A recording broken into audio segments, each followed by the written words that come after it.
جب انہیں آگ میں ڈالا جا رہا تھا۔ اللہ نے فرمایا یا نارو کونی بردم و سلاما، یعنی اے آگ ابراہیم پر ٹھنڈی اور سلامتی والا ہو جا اور وہ سلامتی سے باہر نکل آئے۔ یہ کلمات حضرت محمد صلی اللہ علیہ وسلم کے صحابہ کا نعرہ تھا جب وہ میدان جنگ میں بے سر و سامانی کے عالم میں دشمن کے سامنے کھڑے ہوتے، اور یہ ہر اس مومن کا وظیفہ ہے جو دنیا کی فکر و پریشانیوں اور غموں کے طوفان میں تنہا اور بے سہارا ہو جاتا ہے۔ نبی کریم صلی اللہ علیہ وسلم نے فرمایا جو مصیبت کے وقت حسبنا اللہ و نعم الوکیل پڑھے گا، اللہ تبارک و تعالی اس کی ہر پریشانی دور فرما دے گا۔ حضرت ابن عباس رضی اللہ تعالی عنہما سے روایت ہے کہ یہ حضرت ابراہیم اور حضرت محمد صلی اللہ علیہ وسلم کی دعا ہے جب دشمنوں نے انہیں گھیر لیا تھا۔ حضرت ابو ہریرہ رضی اللہ تعالی عنہ سے مروی ہے کہ نبی کریم صلی اللہ علیہ وسلم نے فرمایا جب تم کسی مشکل میں گھر جاؤ تو حسبنا اللہ و نعم الوکیل کہو، کیونکہ یہ انبیاء کا وظیفہ ہے۔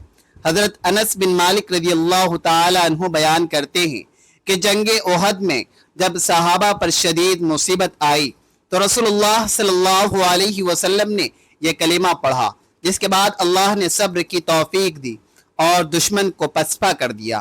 یہ کلمات انسان کی بحیثیت مخلوق عاجزی کے اظہار کا وہ انداز رکھتے ہیں جو واقعی ایک مخلوق کا اپنے خالق کے سامنے ہونا چاہیے۔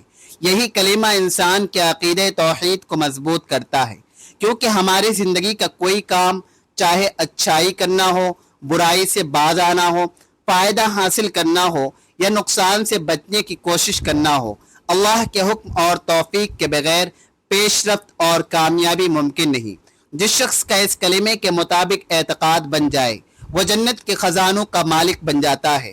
شدید رنج و غم اور مصیبت میں پڑھنے سے اللہ تبارک و تعالی رنج و غم کو دور کر دیتے ہیں۔ آج کے دور میں جہاں انسان ہر لمحہ کسی نہ کسی آزمائش کا شکار ہے، یہ کلمات ایک طاقتور روحانی ڈھال ہے جو انسان کے ایمان کو تازگی، دل کو سکون اور معاملات کو بہتری عطا کرتی ہے۔ اس کلمے کی تاثیر کا اندازہ اس بات سے لگایا جا سکتا ہے کہ اللہ تبارک و تعالی نے اسے خود قرآن میں بیان فرمایا اور نبی کریم صلی اللہ علیہ وسلم نے اس کے پڑھنے کی فضیلتیں حدیث میں بیان فرمائی۔ حضرت ابراہیم علیہ السلام جن کا ذکر قرآن پاک میں 69 مرتبہ آیا، اللہ کے جلیل القدر پیغمبر اور انبیاء کرام کے سرداروں میں شمار ہوتے ہیں جنہیں خلیل اللہ یعنی اللہ کا دوست کہا گیا۔ وہ عراق کے شہر بابل میں پیدا ہوئے جہاں معاشرہ بت پرستی میں ڈوبا ہوا تھا، ہر طرف مورتیوں کو پوجا جاتا تھا۔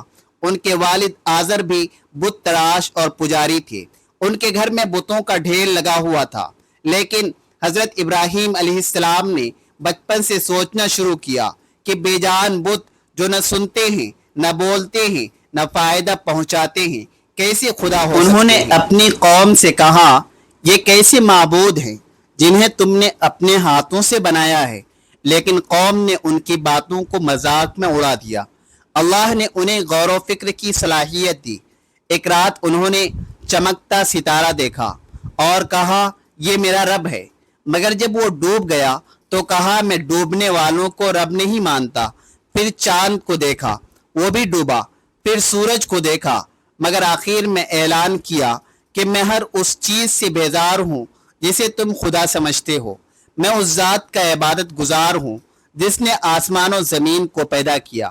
انہوں نے قوم کو بار بار توحید کی دعوت دی مگر وہ نہ مانے۔ ایک دن جب قوم جشن کے لیے شہر سے باہر گئی تو حضرت ابراہیم علیہ السلام نے بت خانے میں داخل ہو کر سارے بت توڑ ڈالے، صرف بڑے بت کو چھوڑ دیا اور کلہاڑی اس کے گلے میں لٹکا دی۔ جب لوگ واپس آئے تو کوہرام مچ گیا۔ پوچھا کہ یہ کس نے کیا؟ کسی نے کہا کہ ابراہیم کہتا تھا یہ سب غلط ہے۔ انہیں بلایا گیا، پوچھا گیا یہ تم نے کیا کیا؟ آپ نے فرمایا یہ بڑے بت سے پوچھو، شاید اس نے باقیوں کو توڑا ہو۔ قوم شرمندہ ہوئی لیکن ہر دھرمی پر ڈٹی رہی۔ انہوں نے حضرت ابراہیم علیہ السلام کو سزا دینے کا فیصلہ کیا۔ ایک بڑی آگ تیار کی گئی جو کئی دن جلائی گئی، پھر منجنیق کے ذریعے آپ کو آگ میں پھینک دیا گیا تو تو آپ نے حسبنا اللہ و نعم الوکیل پڑھا۔ چنانچہ اللہ تبارک و تعالی نے حکم دیا، یا نار کونی برداً و سلاما، یعنی اے آگ ابراہیم پر ٹھنڈی اور سلامتی والی ہو جا، اور حضرت ابراہیم علیہ السلام سلامتی سے باہر نکل آئے۔ یہ واقعہ توحید کی راہ میں صبر اور اللہ پر توکل کی اعلیٰ مثال ہے۔ آپ کی زندگی اللہ کی رضا، توحید، قربانی، صبر اور ہدایت کا عملی نمونہ ہے۔ آپ کا ہر عمل ہمیں سکھاتا ہے کہ اللہ پر یقین، ہر حال میں اس کے حکم کی اطاعت اور دنیاوی لالچ سے بے نیازی انسان کو اللہ کا دوست بنا دیتی ہے۔ صحابہ نے بھی جب دشمن کی بڑی تعداد کا سامنا کیا تو خوف کے بجائے ایمان میں اضافہ محسوس کیا اور حسبنا اللہ و نعم الوکیل کہہ کر اللہ پر توکل کیا۔ نتیجہ یہ نکلا کہ اللہ نے ان پر اپنی خاص مدد نازل کی۔ اگر آپ چاہتے ہیں کہ گھر سے ہر قسم کی نحوست، بے برکتی اور پریشانی ختم ہو جائے، گھر میں خیر و برکت آ جائے، رزق کی فراوانی ہو، حلال اور پاکیزہ رزق ملے، تو اس کے لیے ایک بہت مجرب اور طاقتور عمل ہے۔ حسبنا اللہ و نعم الوکیل کا وظیفہ اتنا مجرب ہے کہ آپ کے گھر میں کسی قسم کی نحوست یا پریشانی نہیں رہے گی۔ اس عمل کی سب سے بڑی خصوصیت یہ ہے کہ یہ انتہائی تیز اثر کرتا ہے۔ پریشانی کے عالم میں جو لوگ اپنا بھلا چاہتے ہیں انہیں اللہ پر توکل کرنا چاہیے۔ جو قوی ہے، زبردست قوت والا ہے، وہی مشکلات اور مسائل سے نکال سکتا ہے، اذیتوں سے بچا سکتا ہے۔ لہٰذا حسبنا اللہ و نعم الوکیل کو حرز جاں بنا لیجئے۔ اگر آپ کا مال کم ہو جائے، قرض بڑھ جائے، آمدنی کم ہو جائے یا کسی دشمن کا خوف ہو، کسی ظالم سے ڈر لگنے لگے تو پکاریے حسبنا اللہ و نعم الوکیل، اور تمہارے رب کافی ہے نصرت و کارسازی کے اعتبار سے۔ اللہ پر بھروسہ کرنا، اس پر اعتماد رکھنا، اس کے وعدوں پر یقین، اس کے ساتھ حسن ظن رکھنا، اس کے فیصلوں کو مان لینا اور یہ یقین کرنا کہ وہ آسانی پیدا کرے گا، یہ ایمان کے بہترین صفات میں سے ہیں۔ یہ تسبیح یعنی حسبنا اللہ و نعم الوکیل اس قدر کمال روحانی تاثیر کا حامل ہے کہ دنوں میں انسان کے ایسے راستے کھول دیتی ہے کہ اسے کسی چیز کی کمی نہیں رہتی۔ یہ روحانی فیض سے بھرپور ایسی شاندار تسبیح ہے جسے روزانہ 100 مرتبہ پڑھ لینے سے ہر مشکل میں اللہ کی مدد آپ کے ساتھ ہوگی۔ جیسا کہ اس کا ترجمہ ہے، اللہ ہمارے لیے کافی ہے اور وہ بہترین کارساز ہے، سے صاف ظاہر ہے تو پھر کیوں نہ رحمت خداوندی اس تسبیح کو پڑھنے والے پر مہربان ہو۔ اب جانتے ہیں وہ 9 حیرت انگیز اور انوکھے فائدے جو آپ کی ہر مشکل کا فوری توڑ ہیں۔ نمبر 1، رزق میں برکت کے لیے ہر روز فجر کی نماز کے بعد 100 مرتبہ پوری توجہ اور خلوص کے ساتھ حسبنا اللہ و نعم الوکیل پڑھیں۔ اللہ اسے رزق میں برکت عطا فرمائے گا، اور اگر اضافے کی دعا مانگیں گے تو انشاءاللہ رزق میں کبھی نہ ختم ہونے والی برکت اور فراوانی پیدا ہوگی۔ نمبر 2، میاں بیوی کے درمیان انتہائی محبت پیدا کرنے کے لیے یہ تسبیح کمال کی روحانی تاثیر رکھتی ہے۔ آپ کبھی سوچ بھی نہیں سکتے، لیکن شرط یہ ہے کہ بیوی یا شوہر میں سے جو بھی اسے پڑھے وہ روزانہ مغرب کی نماز کے بعد 110 مرتبہ پوری توجہ سے پڑھ کر اللہ سے اپنے ہمسفر کی محبت اور توجہ مانگے، اللہ عطا فرمائے گا، اور اگر عزت مانگے گا تو انشاءاللہ عزت ملے گی۔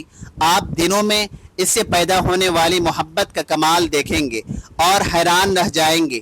نمبر 3، جس لڑکی یا لڑکے کے رشتے میں بندش ہو یا اچھے رشتے نہ آتے ہوں، انہیں چاہیے کہ حسبنا اللہ و نعم الوکیل کا نقش اپنے نام کے اعداد سے بنوا کر اپنے پاس رکھیں۔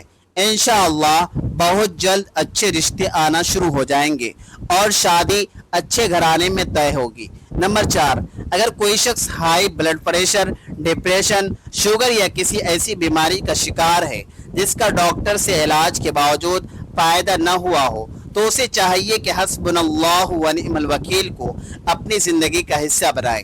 روزانہ کم از کم 100 مرتبہ پڑھ کر پانی پر دم کریں اور پی لیں۔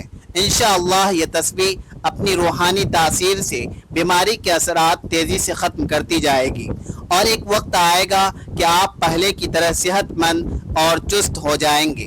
نمبر 5، اگر کسی حاسد نے کالا جادو یا سخت بندش کروا دی ہے جس سے زندگی میں ہر چیز الٹ ہو رہی ہے اور بیماریوں اور پریشانیوں نے گھیر رکھا ہے تو اس تسبیح یعنی حسبنا اللہ و نعم الوکیل کے عادات کا نقش گھر میں لگائیں۔ انشاءاللہ جب تک یہ نقش موجود رہے گا کالا جادو، بندش، بری نظر، حسد، جنات یا اثرات کے سائے گھر میں داخل نہیں ہو سکتے اور موجودہ اثرات بھی دن بدن ختم ہو جائیں گے۔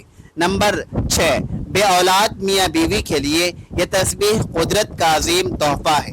روزانہ صبح و شام 110 مرتبہ پڑھ کر اللہ سے اولاد کی دعا مانگیں، انشاءاللہ نیک صورت اور نیک سیرت اولاد عطا ہوگی۔ نمبر 7، بے روزگار افراد کے لیے یہ تسبیح رزق کے حصول کا بہترین وسیلہ ہے۔ روزگار کی تلاش سے پہلے 100 مرتبہ اول و آخر 11 بار درود پاک کے ساتھ پڑھیں، انشاءاللہ چند دنوں میں رزق کا بہترین وسیلہ ایسی جگہ سے بنے گا جہاں سے آپ کو گمان بھی نہیں ہوگا۔ نمبر 8، جو افراد خاندانی دشمنی میں گھر چکے ہیں یا دشمن سے نقصان کا اندیشہ ہو وہ اپنی روحانی حفاظت کے لیے اس تسبیح کا نقش اپنے نام سے بنوا کر پاس رکھیں، اللہ کی ذات ڈھال بن کر دشمنوں کے حملوں سے بچائے گی۔ نمبر 9، جس گھر میں ہر وقت نحوست، لڑائی یا جھگڑے ہوتے ہوں وہاں تمام افراد یہ تسبیح روزانہ 100 مرتبہ اول و آخر 11 بار درود پاک کے ساتھ پڑھیں اور اس کا نقش گھر میں لگائیں، انشاءاللہ خیر و برکت، سکون اور خوشحالی آئے گی۔ اگر ان مسائل کے علاوہ کوئی اور پریشانی ہے جس کا حل نہیں مل رہا ہے تو حسبنا اللہ و نعم الوکیل کا وظیفہ روزانہ 100 مرتبہ اول و آخر 11 مرتبہ درود پاک کے ساتھ کریں اور اس کا نقش گھر میں لگائیں، انشاءاللہ ہر مشکل آسان ہو جائے گی۔ نبی کریم صلی اللہ علیہ وسلم حسبنا اللہ و نعم الوکیل کو مشکل مقامات پر پڑھا کرتے تھے۔ فرمایا کہ جو یہ پڑھے گا اللہ جل شانہ فرماتے ہیں تو نے مجھے اپنا کارساز بنایا، اب تیرا کوئی کام بگڑنے نہیں دوں گا۔ یہ ایک روحانی خزانہ ہے جو ہر مومن کو اللہ کی طرف متوجہ کرتا ہے۔ اس کے ذریعے دل میں توکل، زبان پر ذکر، عمل میں یقین اور دل میں سکون آ جاتا ہے۔ اگر آج کا مومن اسے اپنی زندگی کا حصہ بنائے تو وہ دنیاوی خوف و غم سے نجات اور آخرت میں سرخ روی حاصل کر سکتا ہے۔ ان کلمات کا ورد کرنے کے ساتھ ساتھ پنجگانہ نماز کی پابندی کریں، نماز کو اپنا معمول بنائیں، حقوق العباد کا خاص خیال رکھیں، انشاءاللہ تمام پریشانیاں حل ہو جائیں گی۔ اللہ سے دعا ہے کہ تمام مسلمانوں کی معاشی و معاشرتی پریشانیاں دور فرمائیں، بے اولادوں کو اولاد عطا فرمائیں، جن کی اولاد ہے اسے نیک و صالح اور ماں باپ کا فرما بردار بنائیں، جن کے والدین اس دنیا سے رخصت ہو چکے ہوں اللہ ان کی مغفرت فرمائے۔ میرا سنانا اور آپ کا سننا اپنی بارگاہ میں قبول و منظور فرمائے، آمین۔ ناظرین، اپنے رزق میں برکت، وسعت اور کشادگی کے لیے اللہ تبارک و تعالیٰ کی 99 ناموں میں سے کوئی ایک نام لکھ کر کمنٹس میں ضرور شیئر کریں۔ اللہ تبارک و تعالیٰ ہم سب کا حامی و ناصر ہو، آمین۔ ویڈیو اگر پسند آئے تو اسے لائک اور شیئر کر دیجئے گا تاکہ آپ کی وجہ سے دوسروں کا بھی فائدہ ہو اور آپ کو بھی ثواب حاصل ہوگا۔ اس کے علاوہ اس تسبیح کو اپنی روزمرہ کی زندگی میں شامل کریں، ہر صبح و شام اسے دل سے پڑھیں اور اپنے ایمان کو مضبوط کریں۔ یہ کلمات آپ کے لیے دنیا و آخرت میں کامیابی کا ذریعہ بن سکتے ہیں۔ اللہ ہم سب کو اس کی برکتوں سے مالا مال کرے، آمین۔